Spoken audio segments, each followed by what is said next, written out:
there's your AC. Actually, I sort of need it. Okay, you can keep it. Okay. Are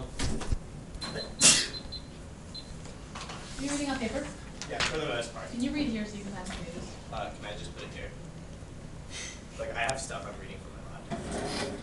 Yeah, let me just. You can cuddle with me. I have no issue with that.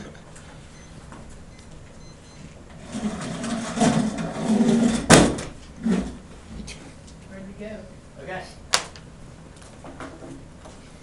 I need to agree with the affirmative value standards that benefits first moral quality versus advance that benefits suppression policy making or costly for individual status and moral leaders requires the number of people that lie be maximized only in this way can we have due weight the fundamental quality of person's style more or less when we get a cheer fears to treat some people as less valuable than others is because there are no more ends than others that an impartial decision making which choose to save the most numerous group second governments are not bound by an act and mission distinction therefore they must always act to ensure the best possible and self-seen every meal right. The act of mission distinction is least impressive when applied to government because the best possible underlying consideration not applied to official actors unlike individuals governments always necessarily face choice between government policy officers or policy and possible policies for regulating third parties distinction does not make a morally relevant difference to governments in the business of creating permissions prohibitions when it explicitly or implicitly authorizes private action is not admitting to do anything or refusing to act. Third policy making not be deemed illogical because governments will try to maximize the protection of rights for their citizens in the conflict scenario. Deontology values the rights of one person or the rights of many people dissolves every person as infinite or that will not be violated. However, governments are equally obligated to every citizen. There is no relevant distinction when sentences thus the distinction laws from seeing which citizens unequally violating the government's obligation to people the resolution point to what we ought to do, meaning it's inherently forward looking and doesn't ask what we have done is moral, rather what we will do is moral. The implication that I will defend a forward looking theory of consequences and not a backwards on my thesis that treating juveniles as adults causes more harm than does good. Connection one's recidivism treating juveniles as adults encouraging recidivism of this empirically proven harm argues. Recent research conducted in Florida in case that transfer young offenders sentenced to criminal court are more likely to be offended young offenders retained and adjudicated juvenile court receivers compared recidive outcomes to youth transferred to criminal court and sentenced to adult incarceration with youth retained in the juvenile justice system held in juvenile facilities. The setting matches transfer group with the non-transfer group on 7 variables such as age, race, gender, and the most serious prior offense results would be allowed upon release from prison. 30% of these transfer youths were arrested. 93% of these arrests were for felonies. In contrast, from release from juvenile facilities, only 19% of the non-transfer youths in the study were rearrested on. The 19% only 85% of the youths were rearrested on felony charges. The youth results says that incarcerated transfer youths may pose a greater threat to society than young offenders who are not transferred. This outweighs outcomes on multiple levels. First, this is on magnitude because this is actual violent crime that occurs no matter what advantage she is drawing out of the AC, which is probably going to be due process. So there is no advantage out of the AC, but whatever she reads in the 1 yard, if it's not a turn, if it is a separate impact, I'm going to be outweighing in terms of magnitude because this is violent crime, so it's always going to cause more harm because it's caused actual physical and mental damage, but also in terms of reversibility because appeals processes can check back any of the due process harms that happen when you negate, but you cannot check back the fact that there is a murder and rape that happens in the negative and the affirmative rule. That's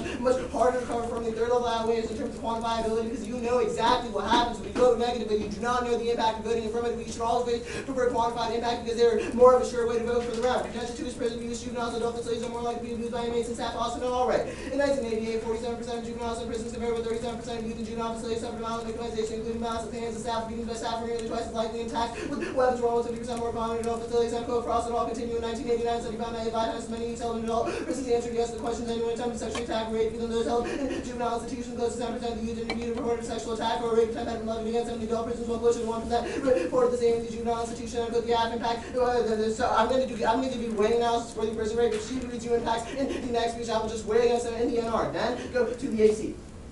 Group, go to RE about confirming affirmative framework choice. You should not prefer affirmative framework choice because she gets to speak 3 times whereas I get to choose speak 2 times. So that means that she has the advantage in the round because she gets to talk more times than I do. But second, this is not a justification for why she should not have to debate framework. She should still have to debate framework. If I'm making arguments against her AC, then she should have to debate. This is what the debate round is about, debating. She should be forced to do it. Then group all the corresponding count cards. First, her argument relies on practical rationality or practical reasoning. If I show you that juveniles are not doing practical reasoning at the same level as adults, and that is the reason why we should treat juveniles differently than adults. If I am giving you reasons why the practical reasoning, i.e. the rational capacity of juveniles is lower than adults, or they make decisions differently than adults, and that is an a priori reason to vote negative because I'm showing that there's a fundamental difference between juveniles and adults, and she says that practical reasoning is the way we determine our ethics, which is that ethically we can never say that juveniles often treat adults, but second, her framework establishes why practical reasoning is important, not why we should respect practical reasoning, so she needs to give you a justification why you should respect practical reasoning that's not offered, but the third problem with this argument is that this argument relies on the act-mission distinction, deontology relies on the act-mission distinction, but there is no morally relevant difference between the two. James Rachel's arguments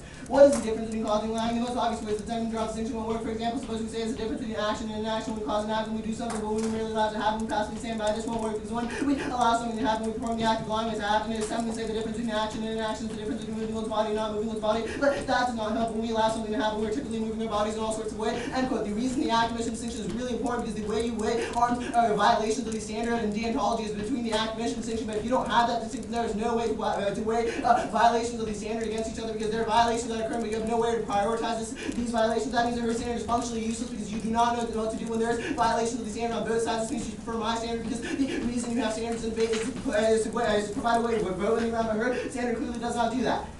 Fourth, deontology doesn't provide a guide for action when conflicts arise between two absolutes. Frozen Altias, Bob means the location of Jews. Bob knows either must die or be directly responsible for the death of Jews. Often with both violate deontology. Deontology doesn't provide a way to prioritize moral duties and thus is inconsistent, which is bad because it doesn't offer a complete guide to action. Fifth, deontology relies upon practical reasoning. The practical reason dictates that we don't follow deontology because consequences don't treat everyone equally well. Deontology places infinite worth on every person, meaning we cannot violate one person's worth even if we do so, but save 100 people's worth since humans try to maximize their ability to live the consequences and let things more likely to do so by treating every person equally. Sixth, governments have a deontological paradigm. Governments cannot have a deontological paradigm because that causes political paralysis. The purpose of the government is to protect citizens by every policy. We use some subset of people within the government as a means to mean that governments do not be able to act, or whatever number we're on, 8 or 7, I don't know.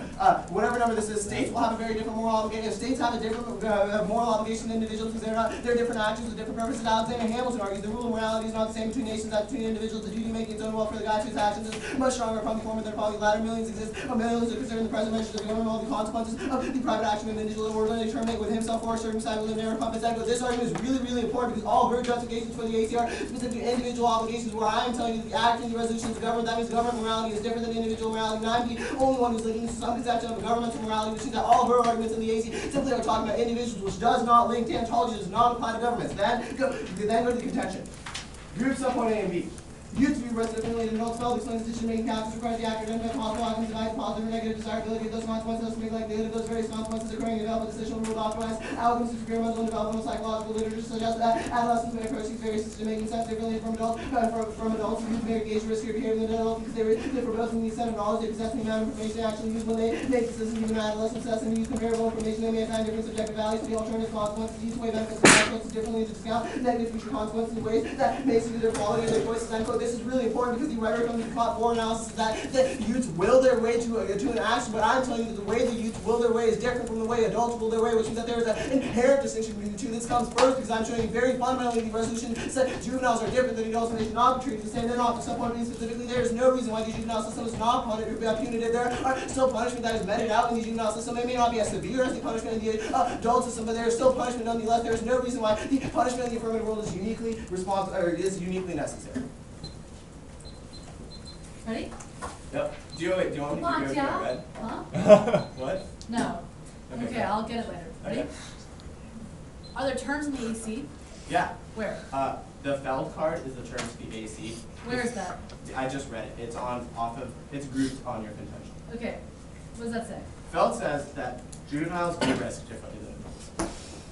Why is that There's term? like 6 or 7. There's multiple ones. I can go through all of them. No, why is that a term? I don't care why Okay, it's the true. reason this is a term is because you say underneath the rhetoric of Kant 4 that an actor wills their way to action. All right, like an actor has to have will, and I say the will that juveniles possess is different than the will that adults possess. I.e., when an adult takes an action, the way they take that action, the reasoning they use is different. Do you have any terminal defense in the AC? Terminal defense? Yeah, like you non-unique it, like you can't look to the AC. Yeah, What something do you like mean? Like Feld turns the AC. that. No, I know what Feld says. I get what Feld says now. Okay. I mean, do you understand why he Yeah, turns I the get. AC? I mean the other arguments in the AC. I want to know, like, I mean, my argument why do we I would consider terminal. why do we reject the category imperative?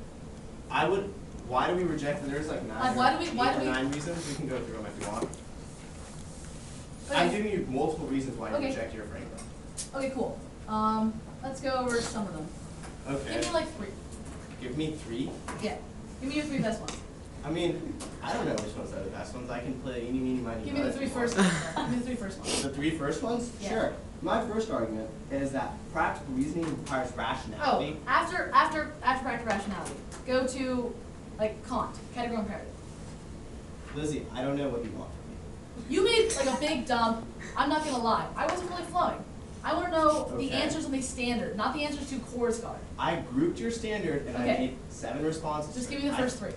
Okay, the first one, once again, is that practical reasoning requires rationality. So if I show that the rationality of juveniles is different than the rationality Right, okay, of next adults. Okay, the next argument is that your framework establishes the view, the way we come to conclusions is through practical reasoning. It has not been followed that we need to respect that practical reasoning. Okay, next one. Okay, my next argument is that your framework relies on an act-omission distinction. Rachel's explains why that is false.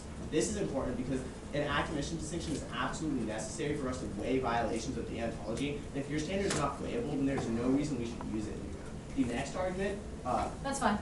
okay, Cool, let's talk about the NC. okay. Okay, util, did you read everything you gave me? Yes, I did. Okay, Except this part. yeah, I thought you did right. Yeah, I didn't Okay. read right. Cool.